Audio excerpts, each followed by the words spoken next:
লুৰিণজ্যোতি গগৈ অকলে ৰাহুল গান্ধীক লগ কৰিব যোৱাক লৈ প্ৰশ্নৰ উত্থাপন হৈছে। অখিল গগৈয়ে আমি নিজে ভাষ্য সংগ্ৰহ কৰিছিলো।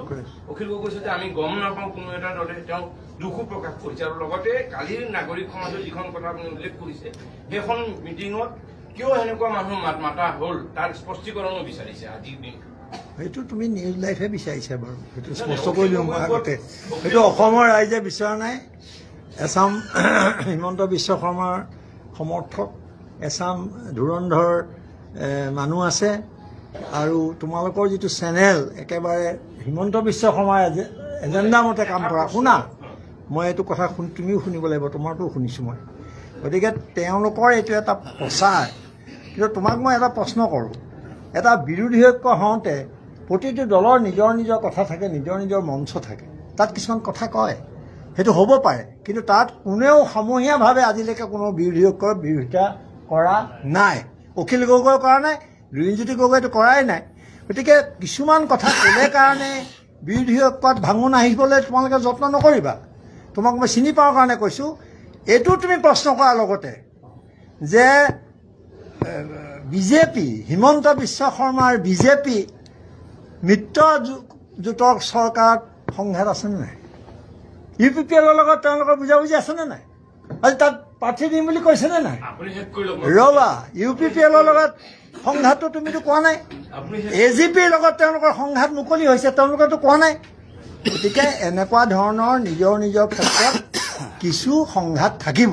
কিন্তু আমি চেষ্টা কৰিছোঁ বিৰোধী ঐক্যৰ কাৰণে, আৰু তোমালোকে চেষ্টা কৰিছা বিৰোধী ঐক্য ভাঙিবৰ কাৰণে। এইটোৱে আজিৰ তাৰিখৰ সংঘাত। মই বাকীসকলক প্ৰশ্ন কৰোঁ, যেতিয়ালৈকে নাগৰিক মঞ্চই এনেকুৱা মানুহ নিমন্ত্ৰণ কৰি থাকিব, আমি তোমাক মই বাৰে বাৰে কৈছোঁ, সোমাই ৰবা, তুমি আকৌ কৈছোঁ, এইটো তোমাৰ হিমন্ত ৰবা, মই কৈছোঁ, মই যিহেতু সভাত আছিলোঁ। তুমি শুনা, অসম নাগৰিক সন্মিলনক ইমান উপলুঙা নকৰিবা। তাত ডক্টৰ হীৰেণ গোহাঁই, তোমালোকে হীৰেণ গোহাঁইক যি বুলি নোকোৱা, অতি সন্মানীয় মানুহ। এইটো কৰি আকৌ তেওঁলোকে এটা ডাইভাৰ্ট কৰিব আজি ইছ্যুটো। আপোনালোকে এইটোত নোসোমাব। মই তেওঁৰ লগত পোনপটীয়া কৰি লৈছোঁ, তেওঁলোকৰ এজেণ্ডা এইটো। সেইকাৰণে মই কৈছোঁ যে কোনো সন্মিলনে, নাগৰিক সন্মিলনে 4জন ব্যক্তিক নিমন্ত্ৰণ জনোৱা। তুমি যদি প্ৰমাণ কৰি দিব পাৰা মই তোমাক মানি ল'ম। তেওঁলোক আহিছে নিজাববীয়াকৈ অসম চাবৰ কাৰণে। আৰু তোমাৰ মুখ্যমন্ত্ৰীয়ে গোৱালপাৰাত 144 ধৰা আহিছে এভিকশ্যন চাবলৈ যাওঁতে। সেইটো আমাৰ কি দুখ নেকি? ৰ'বা, কালি তুমি সভালৈ যোৱা নাই, তোমালোকৰ কোনোবা এজন গৈছে, সোধা। ইংৰাজী আৰু হিন্দী আমি বুজি পাওঁ বুলি ভাবিছোঁ অলপ। ক'তো এজনো বক্তাই তেনেকুৱা কথা কোৱা নাই। আৰু যেতিয়া মই এইটো ক্লেৰিফিকেশ্যন দিছিলোঁ অলপ আগতে, তথাপিও তুমি উলিয়াইছা যাতে তুমি মূল বিষয়বিলাকৰ পৰা তল পেলাই অন্যান্য কথাবিলাক মানুহৰ মাজলৈ লৈ যাব পাৰা।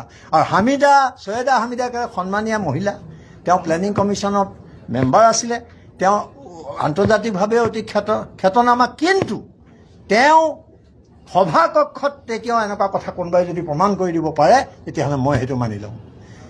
সভা শেষ হোৱাৰ পিছত বাহিৰত তেওঁ যেতিয়া এনেকুৱা কথা ক'লে, তোমাৰ নিচিনা সাংবাদিকে যেতিয়া সুধিলে, তেতিয়া ক'লে সেই কথাটো আমি গম নাপাওঁ। আৰু যেতিয়াই গম পাইছোঁ তেতিয়াই মই লগে লগে গৰিহণা দিছোঁ। আৰু কাইলৈ এখন সংবাদমেল পাইছোঁ, তুমিতো আহিবাই, কাৰণ তোমালোকৰ এজেণ্ডা আছে বেলেগ।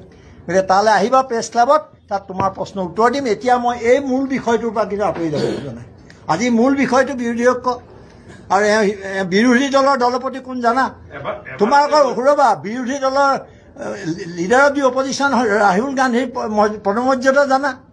গতিকে তেওঁক লগ ধৰিবলৈ গৈছে অসমৰ সমস্যা লৈ।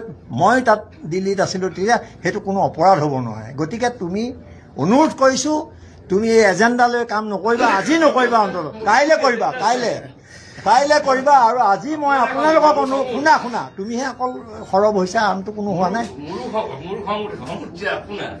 তুমি মোক সুধিছা এই প্ৰশ্নটো হিমন্ত বিশ্ব শৰ্মাক সুধি লোৱা। আমি যিকেইটা ক'লো এইকেইটা সোধা। আৰে গৰিহণা দি আহিছোঁ তোমাক, তুমি নাছিলা নেকি? চলো গৰিহণা মই দিছোঁ নাই? কোৱা, তোমালোকে কোৱা। মই তলত যেতিয়া লগ ধৰি আহিছোঁ গৰিহণা দি আহিছোঁ নাই?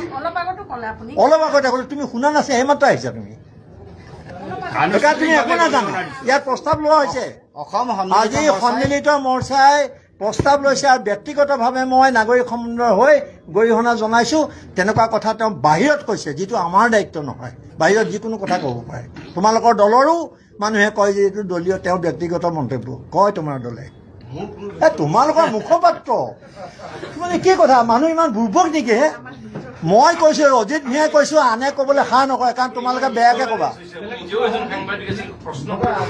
প্ৰশ্ন তোমালোকৰ একপক্ষ কিয় প্ৰশ্ন সদায় হিমন্ত বিশ্ব শৰ্মাৰ এজেণ্ডা মতে কিয় আপোনালোকক অনুৰোধ কৰিছো ক্ষমা কৰিব মই অলপমান তেওঁ ক'বলগীয়া হৈছে কাৰণ এইটো প্ৰশ্ন মই বিচৰা নাই উপৰিচৰ নীতি তেওঁলোকৰ এটা কাইলৈ এটা বেলেগ কৰি পেলাব লাগিব ন নেৰেটিভটো বদলাই আৰু কিবা ক'ব হ'ব দিয়া তোমাৰ চাকৰি আজি ৰৈছে একো চিন্তা নাই থেংক ইউ